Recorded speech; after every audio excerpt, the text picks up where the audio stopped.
Hello and you're welcome to the Big Tech Show with me, Adrian Weckler, in association with Square. Square can help your business needs from menu management and payment to online ordering. Visit square.com for more. Now, what does the next generation of tech founders look like in Ireland? What are they making? How do they think? Well, today I'm joined by one such founder, Jack O'Regan-Kenny. At the age of 21, I believe? 20. At the age of 20, Jack has already founded and exited one company and is now managing director of the Dublin-based accelerator, Patch. Jack, we're going to talk about Patch, but let me ask you first, why did you drop out of college?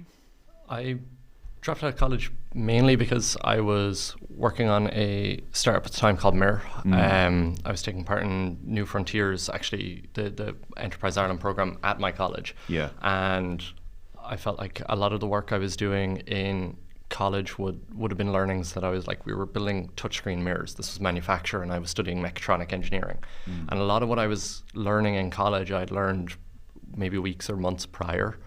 And I felt like it was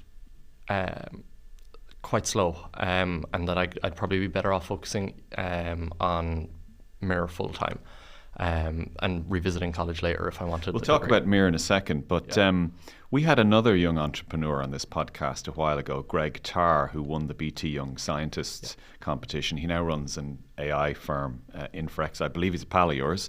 And he said at the time to us that college was just a waste of time for him, that he had already explored and studied many of the topics that he was likely to come across in college. And he believed, he said with modesty, that he was ahead of the curve and just college didn't have what he needed. Is that how you felt about it? For certain aspects. Like I would have spent a lot of time as a teenager in secondary school doing BT Young Scientist and stuff like that and teaching myself. I think college is definitely for some people and it's a really good tool, but for me, I don't think it was the best thing at the time.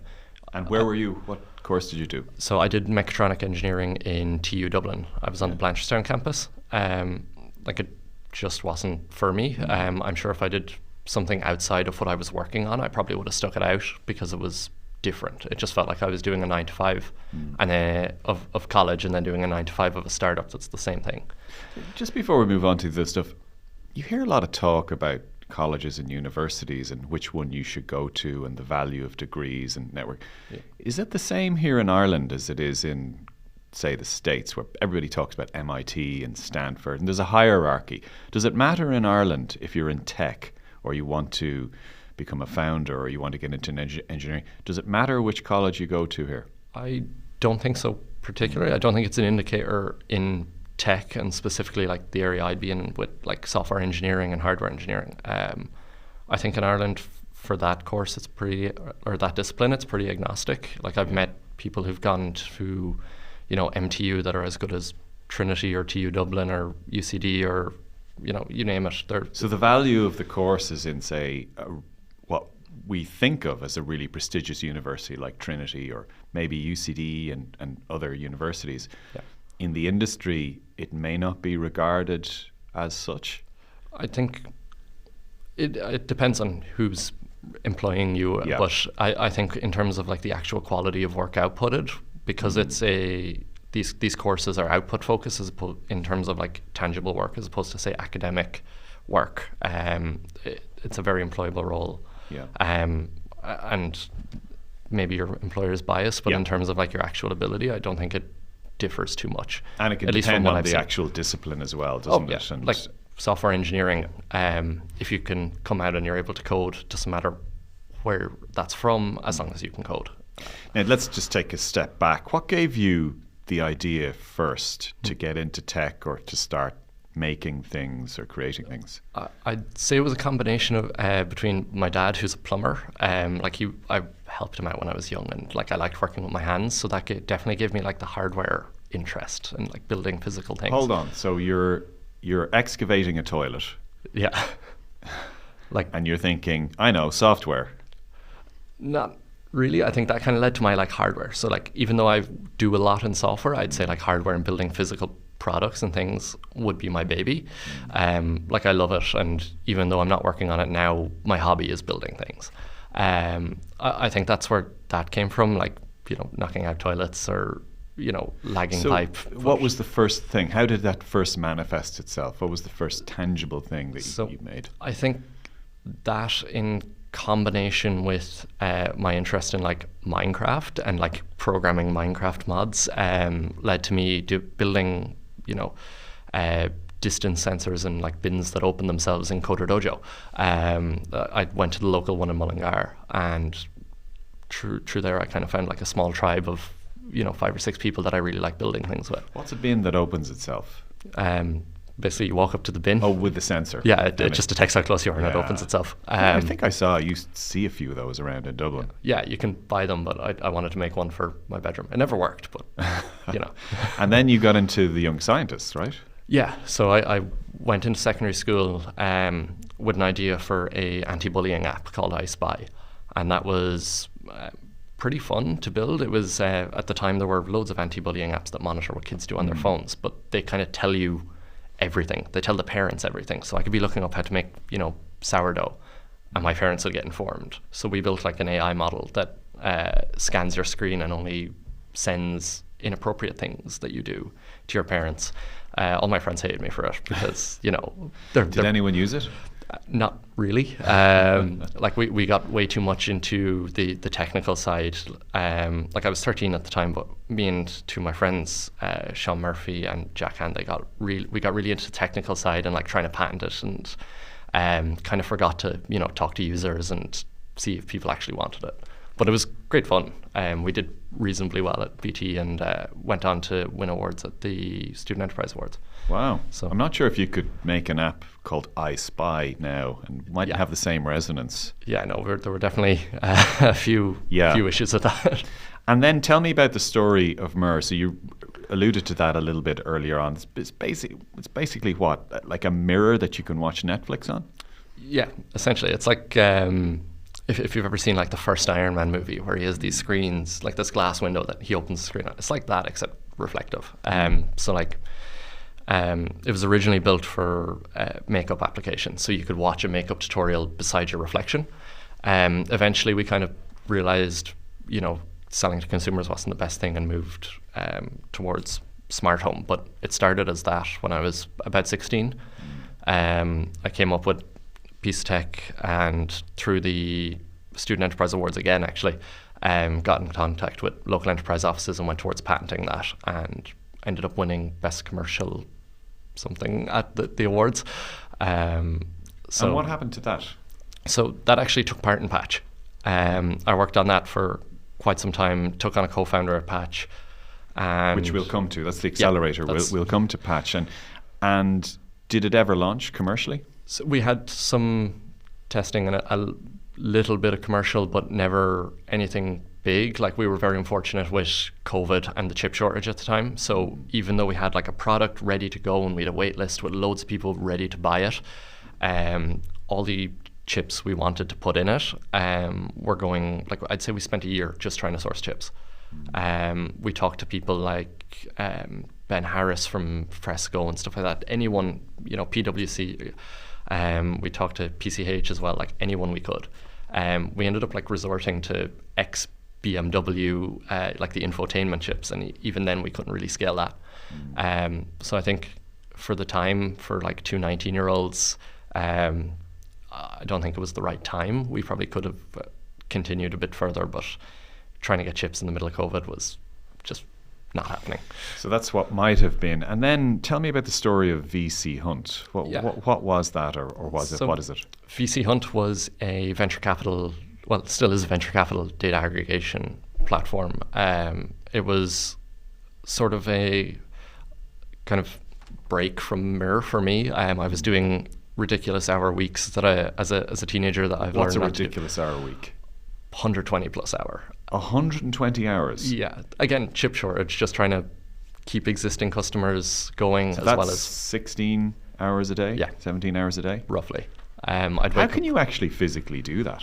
See, I just get up, do work and sleep. It was COVID, and I was taking part in New Frontiers remotely, which was kind of a 9 to 5. And then I do, so that'd be workshops and stuff, and then after that I do work on sourcing. So when we chips. hear about Elon Musk sleeping on the floor in his factory, you can kind of relate to that. Little sort bit, of. yeah. I was in my house, so I had a bed, but I wasn't as hardcore. But So you were working on VCHunt, and what happened there?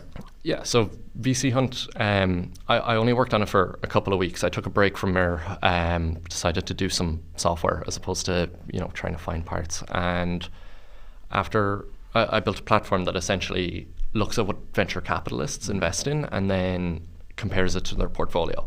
So a lot of venture capitalists in the United States that we were trying to raise off of had said, like, we invest in hardware, all this, and then after 5 or 6 calls with them, they turn around and say, actually, we don't. So I don't know why they were doing that, and like it seemed like a waste of both of our time, but I decided, hey, look, I'll do something that lets people, share these experiences. Yeah. And we ended up building kind of data verification system for that, so people could submit information. So say firms that say they invest in female founders, but they had none in their portfolio, we'd flag that. I think there's an early version of the site still live, but it was then acquired by Startup Fuel in Toronto. They're kind of a due diligence platform, and this worked really well for them because I had a massive data set. I kind of built it as a break, so I was quite happy to kind of say bye to it and sell it on. And that word acquire. Okay, so you Yeah, sold it I on. sold- Did you I make sold any it. money out of it? yeah, a little bit. Okay, how much? I won't say.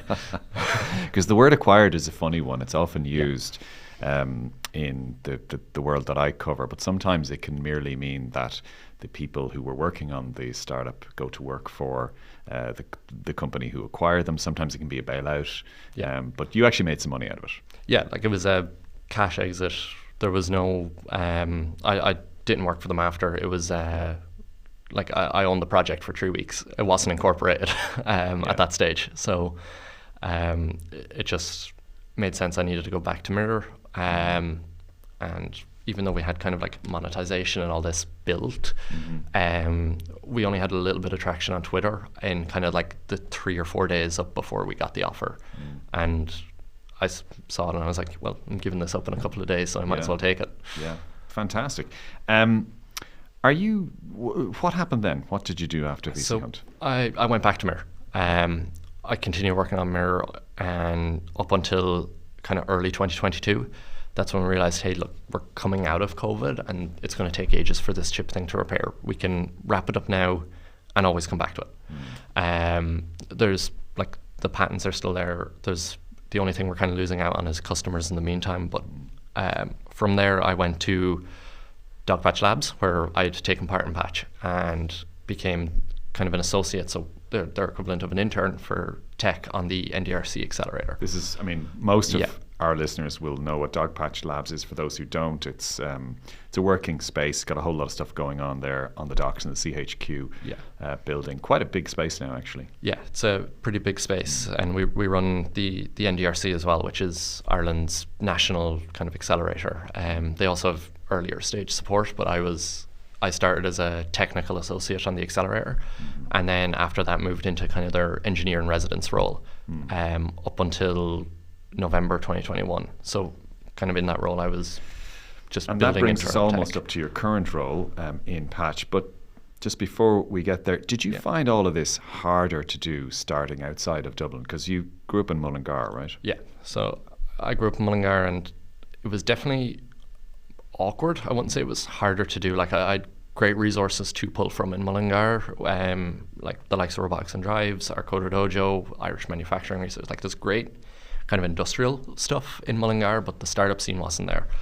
And like I'm only realistically an hour away by train, but it was quite awkward for say events or meetups or anything I wanted to go for network wise.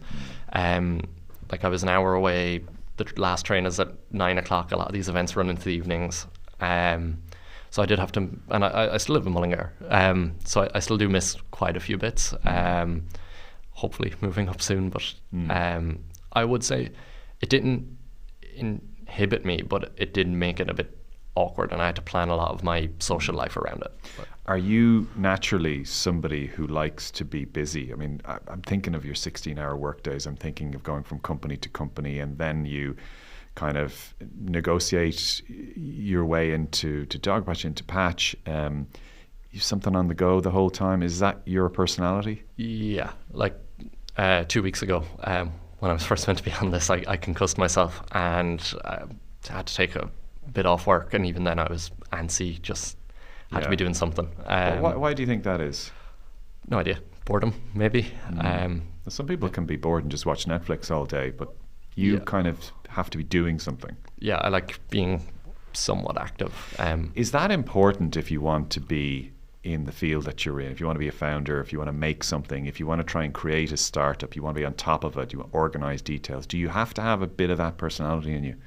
I don't think so. I know some great founders who probably wouldn't do that. They'll go in, do a set amount of time of work and then leave because they know they're really effective in those hours. I don't think it's a good thing. Like I spend way too much time not relaxed, which I probably shouldn't. But what's the downside to that? I suppose when I'm like super active and I'm working on lots of things, I'll forget to go be social or hang out with my friends and stuff. I'll get really deep into a problem, or I'll be riding on a lot of stress and just kind of crash for a couple of days. Because the ideal sometimes that we have, the narrative that we hear is, break your backside, it'll be worth it. You have to pick one of friends, a social life, a successful product, a successful relationship, all of those things. And it is an idealized narrative that we have. We hear it, the startup hustle, the Silicon Valley hustle. But I do sometimes wonder about whether that's sustainable in the long run. You've some experience of that so far. Yeah, I don't think it's sustainable. Like going from Mirror, which I probably wouldn't have done those ridiculous hours if it wasn't COVID and I wasn't stuck at home. But going from that to kind of like a 9 to 5 dog patcher than 9 to 5 a patch, which although it's never a 9 to 5, it does kind of give me that social life that I missed out on as a teenager because of COVID and because of building a startup, that I think I'm better off with now. Plus, at least now I can afford to do the fun parts. Yeah. Do you know any lazy founders? Do you know any founders who just rock up, put in 2 or 3 hours, somehow manage to alchemize their way into success, and then just go off partying the rest of the time? I can think of a few, but I won't name them. We'll talk about that after we go off air. Tell me about Patch. Tell me about what it is, what it's setting out to do, and what your role is. Yeah, so I've recently taken over from Tom McCarthy, who started Patch. He's moved into the chair position. I'm managing director, so I run the operations and our programs. So Patch, as it stands, is a 7-week summer accelerator for high potential young people, whether it's in entrepreneurship or they're extremely technical or they have a real passion for science. We want to take these ambitious young builders and instill kind of a Silicon Valley mindset in them, so that then they can go out, they can test things quickly, they can build what they want to, and hopefully make the world a better place in that. But it's really just enabling young people across the island of Ireland to do their best. And what is the difference between someone like you, who kind of started out yourself and figured stuff out and got people to join him, and somebody going into Patch? What's the difference that will make to somebody going in there? I mean, for me, I didn't know about venture capital or anything before I did Patch. It was great for me because I could meet like-minded people who thought the same way that I did, and that had the same drive for building and making stuff. And I think it was quite a good catalyst for really quick learning. So we get in mentors from Stripe, from Pointy, Google, loads of these great mentors who come in, and you'll find that although they give you really good distilled information, a lot of that will then be redistilled by your peers and then really quickly conveyed to you. So it's a great opportunity to learn a lot very quickly. As well as the community is super helpful. Our alumni, we've 90 alumni now that even to this day, they're helping each other out, they're working together on projects. They may be from different years of Patch. We're on our 5th summer, and we have people from last summer working with people on the first summer, and it's a great community of like-minded people. There's also the benefit of you get a great network. You get to meet lots of really cool and interesting founders who have maybe they're 2 steps ahead, maybe they're 10 steps ahead, maybe they've exited. Maybe they've sold their company and they're I don't know. But I think it's great for me because I got to see, okay, here's actually what makes a successful company, or here's someone who has done a similar path to me, and I can kind of follow and recreate their steps. While, you know, anything I don't know, I can learn off people who will distill it and give me the most condensed version so that I can act really quickly. Yeah. That's how I found it anyway.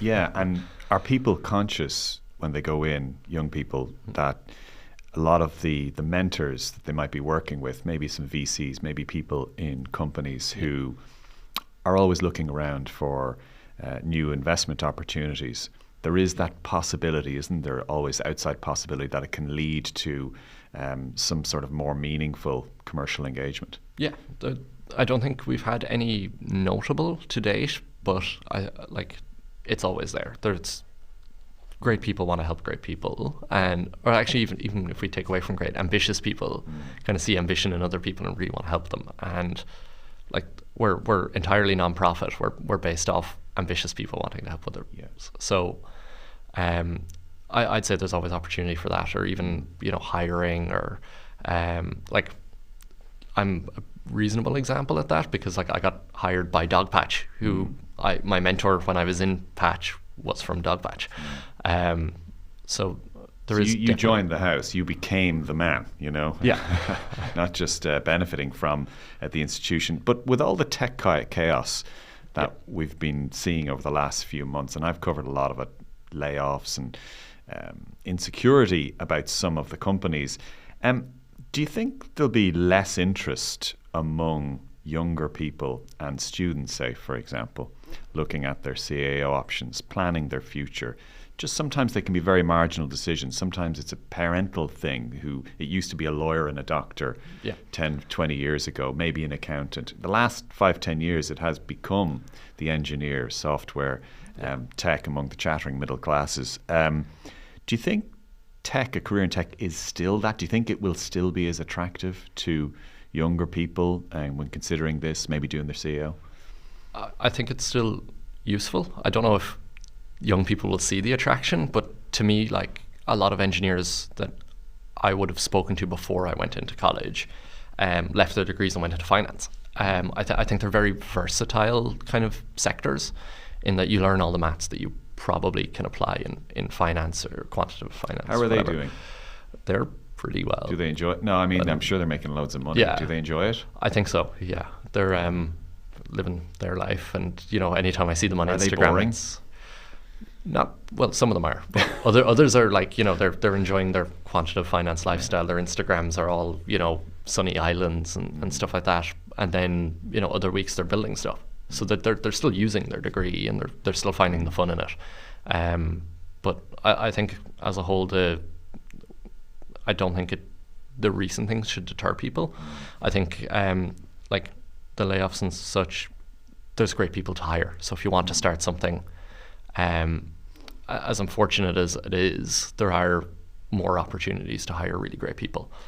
And if you're starting something, that's one of the hardest steps. Are you still doing any plumbing? Not often. Like I'll occasionally help my dad move a boiler, or you know, if I'm really, you know, bored or missing it, I'll go with him to do a job. But could I get your number after this? Just we might have a few jobs around the house. Jack O'Regan-Kenny, Managing Director of Patch, thank you very much for coming in. It's been a very interesting discussion in explaining how you think and how you got to this position. I'd also like to thank Tabitha Monaghan, who produced Colin Doherty on video and Gav Hennessy on sound. This has been The Big Tech Show with me, Adrian Weckler, in association with Square, and we'll talk to you the same time next week. Bye-bye.